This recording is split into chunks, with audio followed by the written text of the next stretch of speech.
Bonjour chers téléspectateurs, ici le studio Censeur de Bramolda. Je vous transmets les dernières nouvelles du conflit Israël-Iran depuis Tel Aviv.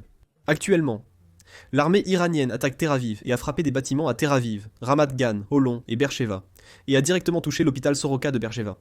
Suite à cette attaque, une personne a été tuée et 30 ont été blessés. Parmi les blessés, 2 sont dans un état grave. Les autorités ont également déclaré qu'il semblait y avoir une fuite de substances dangereuses à l'intérieur de l'hôpital.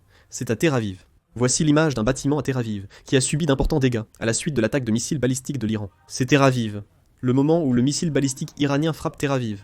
Des bâtiments ont été gravement endommagés dans le quartier financier de Tel Aviv, en Israël, suite à des frappes de missiles balistiques. Une épaisse fumée s'élève des décombres du bâtiment presque à moitié détruit.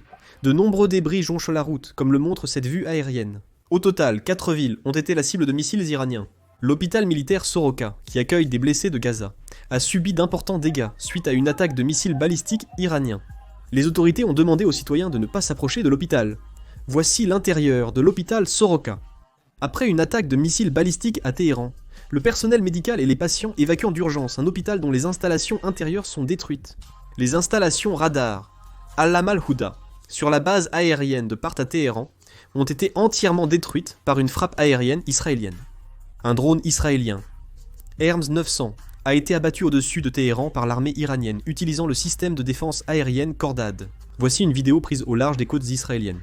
Cette vidéo a été filmée depuis un cargo indien amarré sur la côte israélienne, et montre l'armée israélienne en train d'intercepter des missiles balistiques attaquant Israël. L'ensemble du réseau internet en Iran a été complètement coupé.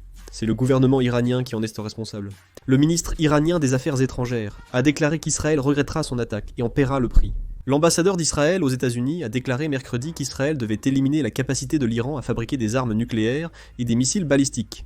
Yechiel Leiter, ambassadeur d'Israël aux États-Unis, a déclaré à Cable News Network que les missiles iraniens volent dans le ciel et causent d'énormes dégâts.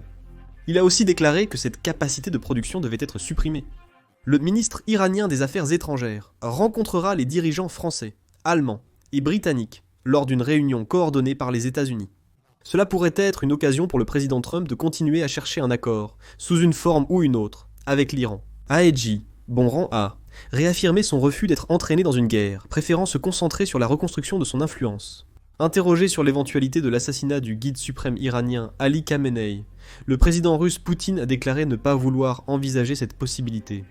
Lors de son discours au Forum économique de Saint-Pétersbourg mercredi, le président Poutine a réitéré qu'il entendait ces discussions, mais ne souhaitait pas en débattre. Le porte-avions britannique de la classe Queen Elizabeth vient tout juste de traverser le canal de Suez. Je vais conclure la vidéo ici. Merci. Merci.